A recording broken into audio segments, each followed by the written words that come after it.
God's chosen ones. These physical signs only show up during your second awakening, when his body began to speak. Elias didn't notice it at first, just a tightness in his chest, like a weight, pressing down in moments of silence. Not pain exactly, just something off. Then came the heat, a burning beneath his ribs when he prayed. At night, his hands would tremble as if touched by something unseen. The doctor said everything was normal. Maybe stress, they said, maybe anxiety. But deep inside, Elias knew better. This wasn't panic.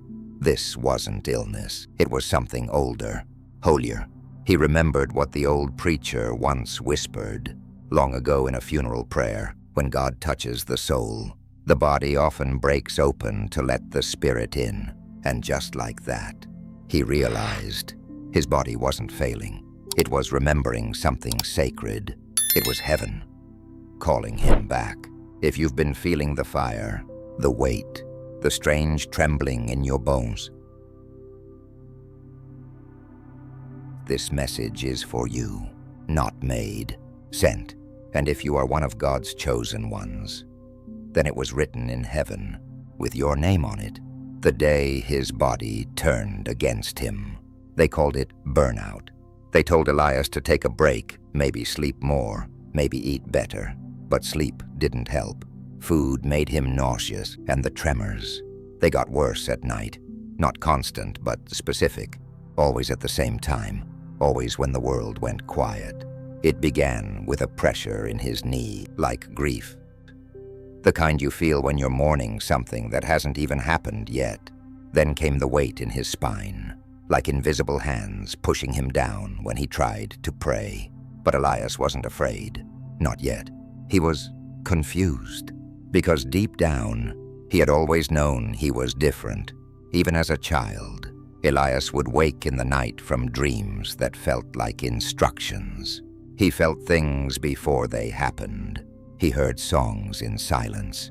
He saw light in people's eyes when they lied. And now, after all these years, it was as if his body had picked up a signal from heaven and didn't know how to stay silent anymore. The final straw came one evening when he stepped into a room of friends and immediately felt his chest tighten, as if the very air had turned against him. The laughter was loud, but his spirit quiet, heavy, trembling. He excused himself, drove home in silence, and as he sat in his driveway, still gripping the steering wheel, one thought passed through his mind like a whisper. This isn't sickness. This is separation. He didn't know it yet. But that night marked the beginning of his second awakening, the part of the journey no one warned him about, the part where the soul stops using symbols and starts using the body. His body had become the prophet, and every symptom was a message. This wasn't punishment. It was preparation. And for Elias, it was just beginning. Part 1. The divine wound. A body that burned without fire. It began as a warmth, gentle, almost comforting, right in the center of his chest. But within weeks, that warmth became something else. A heat, a fire, a tightening that wrapped around his ribs and pulsed when he was around people who didn't know his God. It didn't show up during stress. No, the pressure would come during stillness, in the middle of church, in the middle of prayer, in the middle of a simple walk home. He placed his hand over his chest one evening and whispered, "God, am I dying?" But God didn't answer in words. The pressure only deepened. One day, in a crowded room, Elias felt it again, sharp this time. Everyone was laughing, passing plates, scrolling their phones, and yet his body was screaming. His chest burned like something sacred was trying to burst through. He excused himself, stepped outside, and the moment the door shut behind him, the pain released. His breath came back. His heart slowed. The air felt clean again. That's when he heard it, not audibly, but deep, deep in the place where soul and skin touch. This space is too small for who you're becoming. Later, Pastor Miriam found him kneeling at the altar after hours. He was alone, sweating, trembling, afraid to move. She didn't ask what was wrong. She only said, "It's not anxiety, Elias. It's expansion. Your heart's not failing. It's being restructured. God is rearranging the walls of your soul, and your body is the first to feel the demolition." That night, Elias didn't pray for relief. He prayed for understanding. He learned that sometimes the fire doesn't come to destroy you. Sometimes it comes to burn away what no longer fits. And if your body feels like it's betraying you, it may be that your spirit is trying to set itself free. Part 2. The silent hurt. Tremors in the temple. He hadn't spoken much lately, not because he didn't have things to say, he had too many. But his throat felt like it was carrying secrets that had nowhere to go. There was no fever, no cough, just an ache, a scratchiness, a strange pressure that came and went like an uninvited guest. Sometimes it felt like a lump, like grief with no story. Other times, it felt like a storm held in silence. He tried honey, tea, steam. Nothing worked. His voice still cracked when he tried to speak truth to people who didn't want to hear it. And sometimes it would vanish completely when he stood in certain rooms like the Spirit himself was saying, "Not here, not now." That's when Elias stopped trying to speak and started listening. He began humming to himself, whispering phrases in the mirror that no one else would ever hear. "I forgive you. I'm still here. You can't steal what God sealed." Some nights, he would sit by the window and just let his breath shape truth without volume, prayers that only heaven could hear. And slowly, something happened. The pain didn't leave, but it started to move, shift, release. One evening, Pastor Miriam handed him a worn scrap of paper. No context, just a sentence in blue ink. "When the soul refuses to lie again, the throat must clear itself of years of silence." Elias wept when he read it, not because it hurt, but because it finally made sense. That night, he stood under the stars and whispered the thing he'd been too afraid to say for 20 years. "I'm not what they said I was." And the tremble in his voice, that wasn't weakness. It was a temple shaking, because truth had finally found its voice. Part 3. The hidden sign. The hunger that wasn't hunger. A late afternoon haze settles over a quiet diner. Elias sits alone in a corner booth. His plate is full but untouched. The waitress glances over. He offers a polite smile, but he can't bring himself to eat. For most of his life, food had been comfort. Warm biscuits on hard days, spicy gumbo when life felt cold. But now, even the smell of it made him nauseous. He wasn't fasting. He was changing.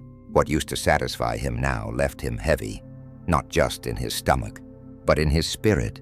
His body was rejecting what once felt like home. Fried, processed, artificial, it all made his soul feel foggy. It wasn't about weight.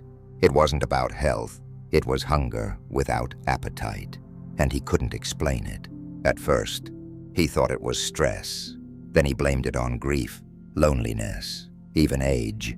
But none of that explained why he'd stand in the grocery aisle, staring at food and feeling like it was too loud, like his body was saying, "We don't need this anymore."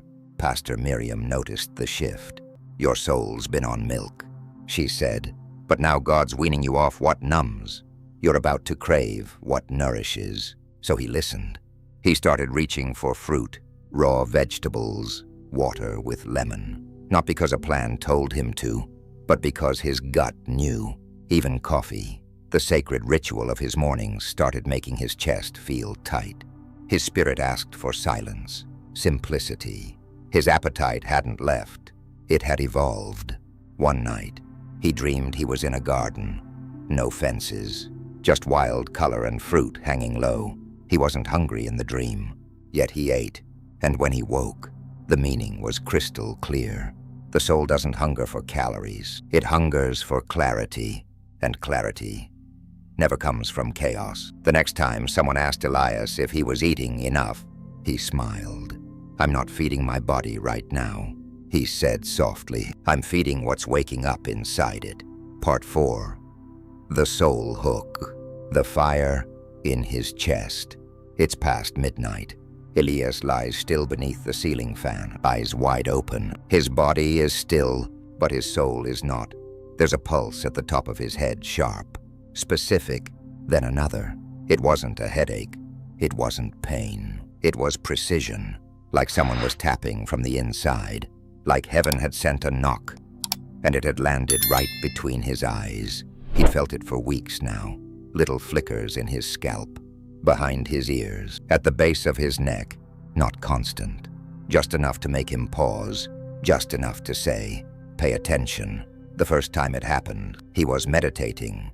He'd never tried it before, just sat still, hands open, no music, no mantra, just breath, and then a sudden pulse, not painful, just electric. He opened his eyes and wept, not from fear, from knowing. Later, Pastor Miriam handed him an old journal filled with handwritten pages from people long gone. One passage was underlined 3 times. When the fire moves upward, it means the crown is opening. The soul is no longer content to live in the basement. Elias laughed through tears.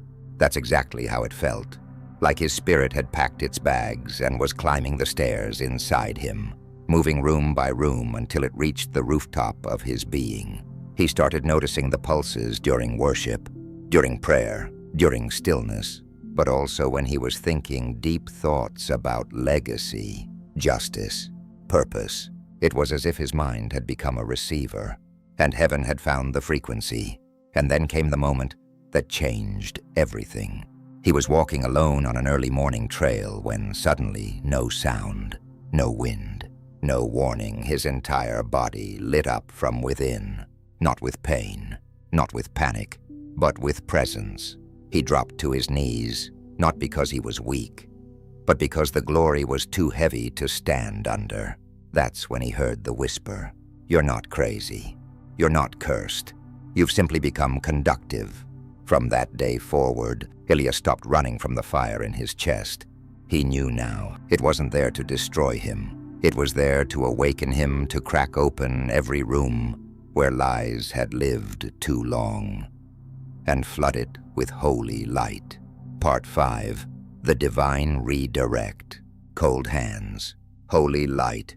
Elias stands at his bathroom mirror. The room is dim, lit only by a flickering candle on the sink. He notices it again, his fingers, pale and trembling, cold, always cold. They'd been like this for weeks now, no matter the weather. No matter the warmth, his hands felt like they belonged to someone else, like they hadn't caught up to his body, or perhaps his body hadn't caught up to his soul. He rubbed them together, held them near heat, clenched them into fists, but they stayed cold, strangely cold, almost reverent, like they were touching something not of this world. It was during prayer one night, mid-sentence, mid-cry that it happened. His hands lit up. Not with fire, but with a tingling glow. Like static and peace merged together, they felt weightless, as if what once had bones was now made of breath. He looked down at them, palms open, trembling not from fear, but from presence. A light shone around them, subtle but certain, like frost catching dawn. And in that moment, Elias heard the whisper, not outside, not inside, but through. "You thought I called you to carry power in your voice, but I have placed it in your hands." He thought of the places he'd been, the people he'd tried to hold on to, the paths he'd walked that led only to sorrow. He thought the delay was failure, the silence, punishment. But now, standing in his bathroom with frost-bitten fingers and fire in his chest, he saw it clearly. It was all a divine redirect. The relationships that fell apart, redirect. The job that disappeared overnight, redirect. The prayers that went unanswered for years. They were never unheard. They were being rerouted to something his heart couldn't yet comprehend. Later that week, Elias touched someone during prayer, a man in grief. He didn't speak a word, just placed a hand on his shoulder, and the man broke open. Not because of eloquence, not because of might, but because the hands that touched him had been cleansed by fire and anointed by silence. The cold was never absence, it was the cooling of the flesh, so that the spirit's heat could come through pure.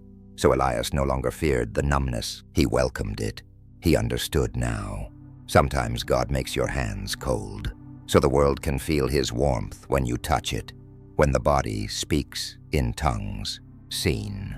Elias walks barefoot through a field at sunrise, the same place where it all began. His steps are slower now, not from weariness, but reverence. Every breath feels like scripture, every pulse a psalm. He pauses and lifts his hands. They no longer tremble, they no longer burn, but they glow. He smiles, not because the symptoms are gone, but because now he knows what they were. The fire in his chest, not anxiety. The tightness in his throat, not stress. The strange aches, the lost appetite.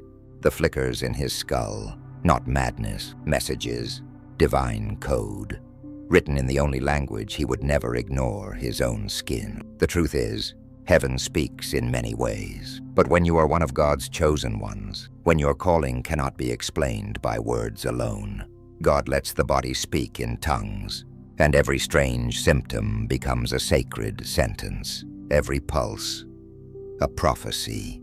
Maybe God didn't choose you to be seen, but to be sustained in secret. Maybe your body isn't falling apart. Maybe it's remembering heaven. What if the pain wasn't punishment, but preparation? What if the fire in your chest wasn't a warning sign, but a burning bush? Would you have the faith to stop running? Would you dare to see your symptoms as sacraments? And if your body is telling you something now, will you listen, or will you label it fear? If this story echoed something deep within you, if even one word felt like your truth wearing someone else's voice, then know this: you are not alone. You are not broken. You are being rebuilt for glory.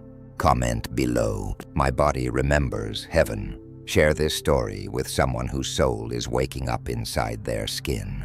Subscribe, because the next story may not just explain your symptoms. It may explain your assignment. And remember, you weren't sent here to blend in. You were sent here to break open